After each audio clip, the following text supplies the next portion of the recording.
ఒక 10 ఏళ్ల చిన్నారిని అత్యాచారం చేసి హత్య చేస్తే ఆ నిందితుల్ని అరెస్ట్ చేశారు. Only two persons involved have been promptly arrested and secured. Okay, బానే ఉంది. కానీ ప్రెస్ మీట్లో ఐపీఎస్ ముగ్గురు వెకిలి నవ్వులు నవ్వుతున్నటువంటి వీడియో ఒకటి ఇన్స్టాగ్రామ్లో వైరల్ అయింది. సోషల్ మీడియా మొత్తం తిరుగుతుంది. తమిళనాడు కోయంబత్తూరు సూళ్లూరు ప్రాంతంలోని ఒక పాప అన్యాయం అయిపోయింది. దాని మీద పోలీసు వ్యవస్థ ఎలా స్పందించాలంటే ప్రెస్ మీట్ పెడితే సానుభూతి ఎలా తెలపాలి, దీని గురించి నేను మాట్లాడాను గతంలో. అయితే ఆ ఐపీఎస్ని ఇంకా సస్పెండ్ చేయకపోవడం ఏంటి అనే దాని మీద చాలా విమర్శలు వచ్చాయి. దీని మీద తమిళనాడు ముఖ్యమంత్రి జోసెఫ్ విజయ్ కూడా స్పందించారు. వాళ్ళని సస్పెండ్ చేశారు. హ్యాపీ, ఇప్పుడు అందరికీ కూడా హ్యాపీ. సస్పెండ్ కాదు, డిస్మిస్ చేస్తే బాగుండేది అని కొంతమంది అంటున్నారు. దానికి కారణం ఏంటంటే సస్పెండ్ చేస్తే ఆ సస్పెండేగా అయ్యాం, మళ్ళీ వస్తాం, మళ్ళీ చేస్తాం వర్క్, మా జాబ్ మేము చేసుకుంటాం, మహా అయితే కొద్ది రోజులు రిలీఫ్గా ఉంటుంది. ఇన్ని రోజులు ఉద్యోగం చేసి విసుగు పుట్టింది, ఏదో వేసవి సెలవులాగా సరదాగా ఏదో ఒక టూర్కి వెళ్ళొద్దాం అని అనుకుంటారు. అలా కాకుండా డిస్మిస్ చేస్తే బాగుండేది అని చాలామంది అంటున్నారు. ఇది కూడా పాయింట్. అసలు ఆ పాప విషయంలో అలా జరిగితే ప్రెస్ మీట్లోనో లేదా ఒక వారం అయినా సరే ఆ మనసులో నుంచి ఆ దిగ్భ్రాంతికరమైన ఆలోచనలు బయటికి పోవు. ప్రతి ఒక్కరికి బాధగా అనిపిస్తుంది. మరి ఈ ఐపీఎస్లు వెస్ట్ జోన్ ఐజీ రమ్యభారతి కానీ, డిఐజీ సమిధాన్ కానీ, జిల్లా ఎస్పీ పవన్ కుమార్ కానీ, వీళ్ళు ముగ్గురు కూర్చొని నవ్వుతున్నటువంటి అంశం. ఇప్పుడు వాళ్ళు ఒక గొప్ప పొజిషన్లో ఉన్నారు. నలుగురికి న్యాయం చేయాల్సినటువంటి, సమాజానికి సేవ చేయాల్సినటువంటి యూనిఫామ్ వాళ్ళది. సేవ చేస్తారు, అందులో ఎలాంటి అనుమానం లేదు. వాళ్ళు చేయాల్సినటువంటి డ్యూటీ వాళ్ళు చేస్తారు. కానీ డ్యూటీని దాటి ప్రజాస్వామ్యానికి ఇవ్వాల్సినటువంటి కాస్త మర్యాద ఉంటుంది. అదేంటంటే ఇలాంటి సంఘటనలు జరిగి కుటుంబం మొత్తం శోకసంద్రంలో మునిగిపోయినప్పుడు వాళ్ళ కుటుంబానికి ఓదార్పు కావాలి. ఓదార్పు అంటే వెళ్ళిపోయి వాళ్ళ తలలు నిమిరి మేము ఉన్నామని ధైర్యం చెప్పాల్సిన అవసరం లేదు. అన్యాయం అయిపోయిన కుటుంబాన్ని చూసి అపహాస్యం చేయకుండా ఉంటే చాలు.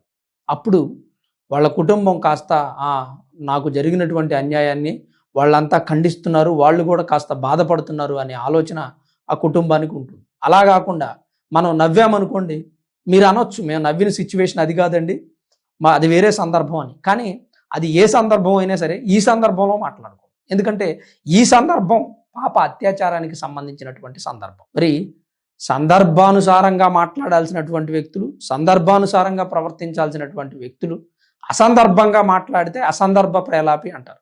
ఇది అక్కడ జరిగినటువంటి సంఘటన. వీళ్ళు అలా నవ్వడం, జోకులు వేసుకోవటం, గోళ్ళు కొరుక్కోవటం, ఆ వీడియోస్ అన్నీ బయటికి రావడంతో తమిళనాడులో సూళ్లూరు ప్రాంతానికి చెందినటువంటి ప్రజలంతా కూడా రోడ్డెక్కి నిరసన తెలియజేశారు. వాళ్ళని సస్పెండ్ చేయాలి అని. అయితే ముఖ్యమంత్రి జోసెఫ్ విజయ్ వస్తున్న విమర్శలను గుర్తించారు. ఇప్పటికే 38 తమిళనాడులో క్రైములు నమోదయ్యాయి. ఈ విమర్శలన్నీ ఎందుకులే అని చెప్పి సస్పెండ్ చేయడం జరిగింది. ఎట్టకేలకు వాళ్ళని అయితే సస్పెండ్ చేశారు. నాకు ఈ సిచ్యువేషన్ చూసిన తర్వాత ఒకటి గుర్తొచ్చింది. అపరిచితుడు సినిమాలో విక్రమ్ ఫ్లాష్ బ్యాక్ చెప్తూ ఉంటాడు.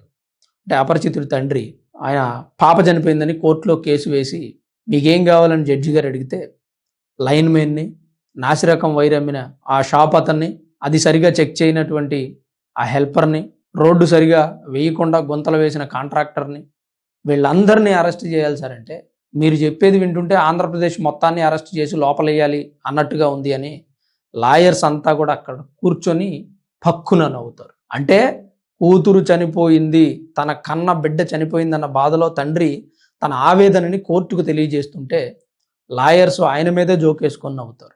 ఆ బాధలో నుంచి పుట్టినటువంటి వ్యక్తి అపరిచితుడు. ఇవాళ పాప చనిపోవడం పెద్ద విషయం, వీళ్ళు నవ్వడం చిన్న విషయం.